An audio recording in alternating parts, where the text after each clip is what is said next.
So, we're diving into the intricate world of Cambodian politics.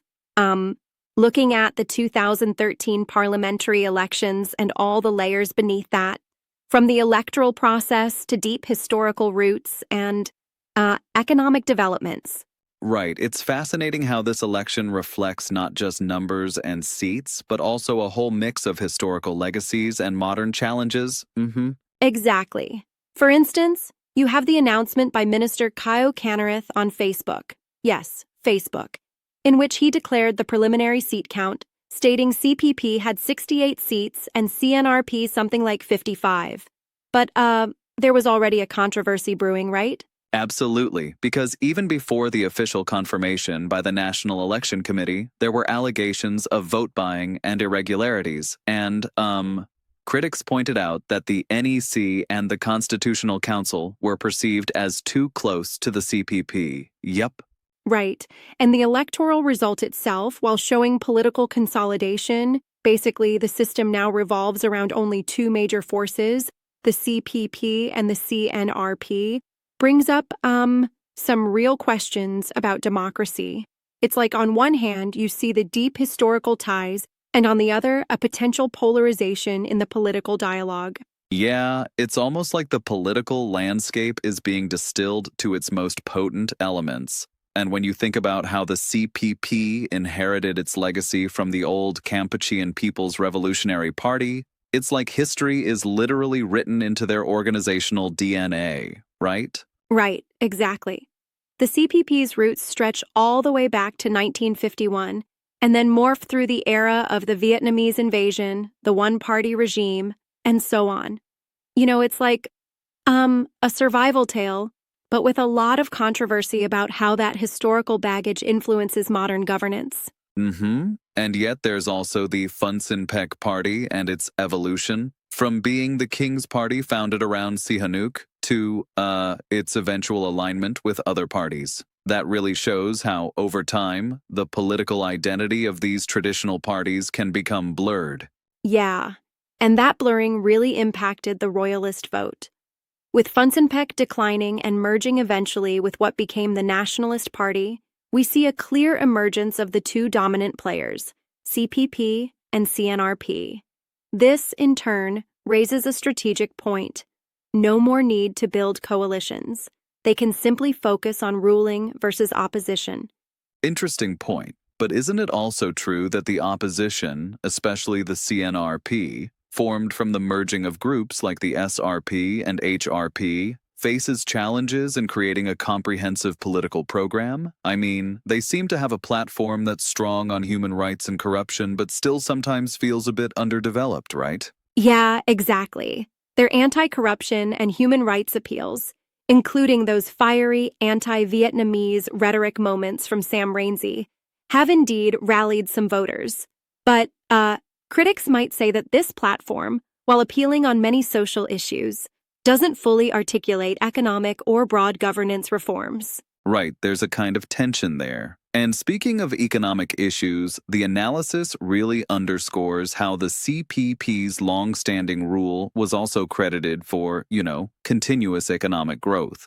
Despite the abundance of corruption, patronage networks, and issues like opaque land titling campaigns. Yeah, it's like a double-edged sword. On one hand, the economic growth, stimulated by foreign aid, a booming garment industry, tourism, and even real estate, provided tangible improvements to many Cambodians' lives. But on the other hand, this growth is entangled with, a legacy of corruption, propaganda through controlled media, and vote buying in strongholds. Exactly. And that land titling campaign initiated by the CPP, which was supposed to secure people's only source of subsistence, ended up being, a source of major discontent. People talked about fraud, long-term concessions to foreign investors that defied the law, and a general lack of transparency, right? Right. Definitely. That campaign was intended as a vote booster by promising security over land, but its execution left many villagers feeling deceived. And it's insightful to note that even international bodies like the World Bank eventually froze some of their funding because of these transparency issues. Yeah, and it really highlights how state-sponsored initiatives can backfire if the public isn't seeing clear, accountable results. I mean, is it really sustainable to lean on patronage and bribery as a pillar of political stability, especially while younger, more tech-savvy voters are coming into the scene? Exactly right. The demographic shift is a critical point. With millions of first-time voters, especially those between 18 and 30, there's a new dynamic. More education, greater exposure to independent information on the internet and social media. This could challenge the old model where the rural population, mostly relying on state media, accepted one-sided narratives. And yet, a lot of these rural voters still depend mainly on television and radio channels controlled by the government. So there's that persistent gap. But the youth, with their access to social media, could really steer the political discourse in a new direction, right? Yeah. It's like the traditional media still dominates in rural areas, with over 80% of information coming from state sources. Yet, the rising influence of social platforms, particularly utilized by the Cambodian National Rescue Party as a key communication channel, could ultimately disrupt the status quo. But here's a thought. Is it enough to rely on social media alone to spark lasting political change? That's a good question. I mean, while social media offers a voice, the actual political power structures, like the influential networks in the CPP built over decades, aren't so easily unraveled. There's that interplay between modern communication and entrenched patronage. Exactly. And that's the crux of the issue. The CPP's power isn't solely built on economic growth or media control. It's deeply rooted in historical patterns and, the integration of former Khmer Rouge cadres into the new system, loyalty networks, and, basically, a top-down management style that has worked for decades. Right. But here's where I sort of challenge that perspective. Might that very top-down approach be increasingly unsustainable as the educated youth demand a more decentralized participatory system? I mean, the election results, while momentarily stable, might be planting seeds for future reform. Would you agree? Absolutely, I agree. The analysis hints at a future where the CPP will be forced to rethink its internal decision-making processes, especially as more urban and educated voters push back against practices like vote buying. It's almost like the system is at a crossroads, continue with familiar, albeit outdated methods, or transform to meet modern democratic expectations. Yeah, it feels like the upcoming elections will be a real test of whether traditional patronage and centralized control can withstand the pressures of modernization and a more politically engaged younger population. Right. And on top of that, there's the role of corruption. Transparency International even pointed out that Cambodia is among the most corrupt in Southeast Asia. While a segment of the population still tolerates this due to economic stability, increasing discontent among the informed youth and urban voters might well change the game. And let's not forget the anti-Vietnamese rhetoric that has been used by figures like Sam Rainsy. While that seems to rally some parts of the population, it's a risky strategy that could alienate both ethnic Vietnamese in Cambodia and voters who dislike populism and racism. It's a delicate balancing act. Yeah, exactly.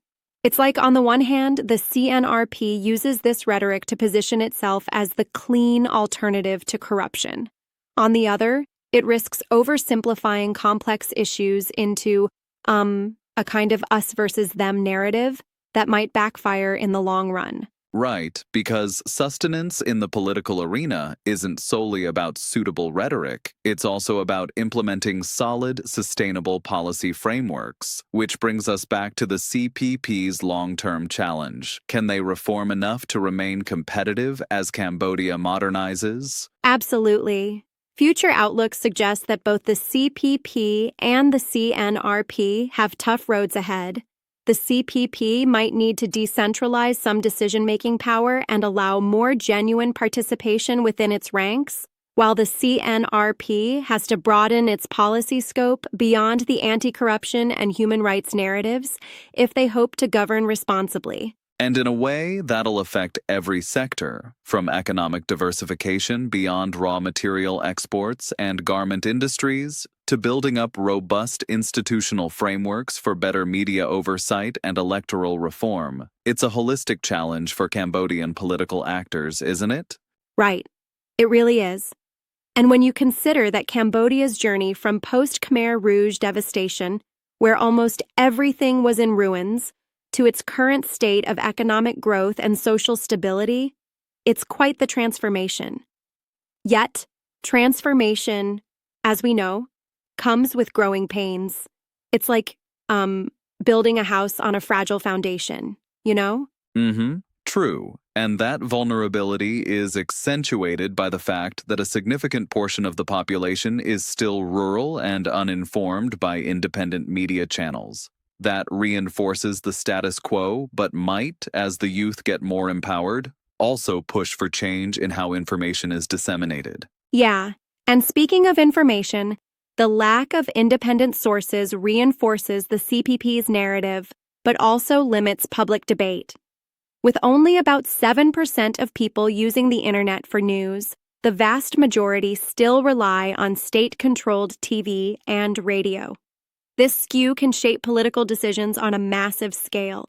Right, it's like having a one-sided conversation where only one perspective is amplified, and that makes any kind of reform a slow process, especially when state media is so entrenched. But with rising digital access, even if gradual, the future audience might eventually demand more balanced information. Exactly. And that shift, when it happens, is poised to, reshape the political order entirely. The opposition's ability to harness social media could force the ruling party to adopt more transparent practices, or at least face intense scrutiny. It's a turning point, really. And while we're on the note of turning points, it's interesting to see how economic indicators like the surge in foreign direct investment and tourism growth have, in part, lent the CPP credibility. But as you mentioned earlier, while economic growth supports their narrative of stability, it also comes with systemic issues that, if left unaddressed, could erode that very trust. Right? Because sustainable growth will require moving past the production and raw material extraction stage towards a more diversified economy, a leap that might be hindered by entrenched political practices like patronage and, corruption.